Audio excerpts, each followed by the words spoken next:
Have you ever heard the expression, good shepherds always smell of sheep? It means that the shepherd gets in and among their flock. They can be in the middle, at the back, or at the front. But everything the shepherd does is to keep their flock safe and tend to their needs above all else. Now, have I gone completely Looney Tunes, or is there a point to this? Well, yes, there is, and it's an important one. So let's talk about it.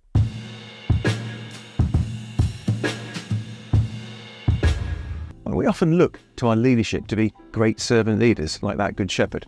I particularly like these quotes from three very famous business leaders. Leadership is not about being in charge. Leadership is about taking care of those in your charge, Simon Sinek. And clients do not come first, employees come first. If you take care of your employees, they will take care of your clients, Richard Branson. And as we look ahead into the next century, leaders will be those who empower others, Bill Gates. Who would have thought, eh? Now, how many of you recognise these sentiments in your current leadership? Do they inspire you? Do they listen and support you? I wonder. Not many is my guess. But the good news is that we don't need to wait for great leadership to come along. We can do something about it ourselves right now and help ensure we get the leadership we deserve in the future.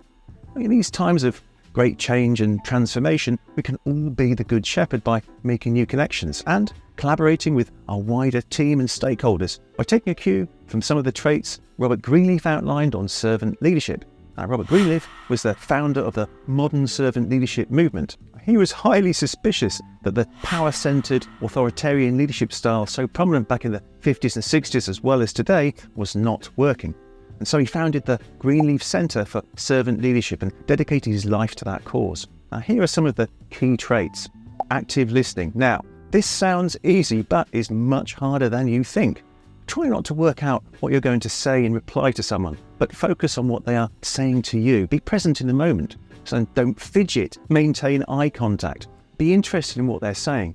There's a nice quote by Ernest Hemingway. When people talk, listen completely. Don't be thinking what you're going to say. Most people never listen, nor do they observe. So stop waiting to interrupt and actually listen. Try it out today. You might be surprised at how difficult it is to truly listen and the impact it has on you in terms of what you hear and learn, and the impact it has on the person you're listening to. Next, empathize. Now, this extends listening by walking in the shoes of another person and trying to see the world from that person's point of view.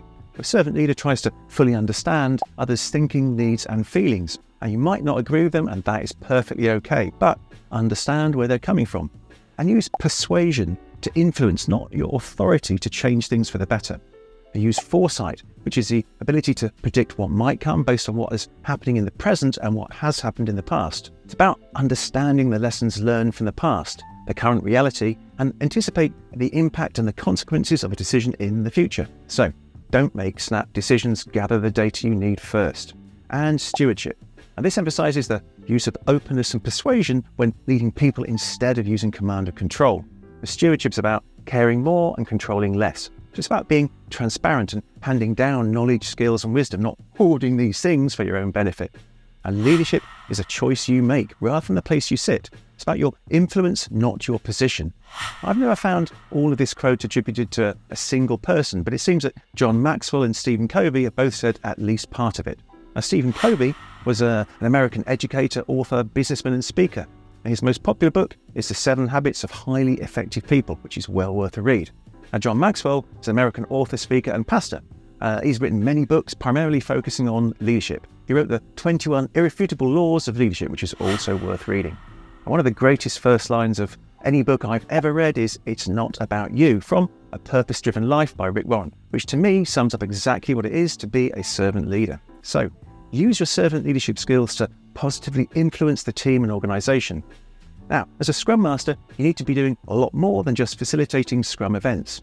You need to show your direct value to the team and organization. So, if you'd like to find out how you can start doing that, then check this video out. And don't forget to like and share this video. It's free and it really makes a difference.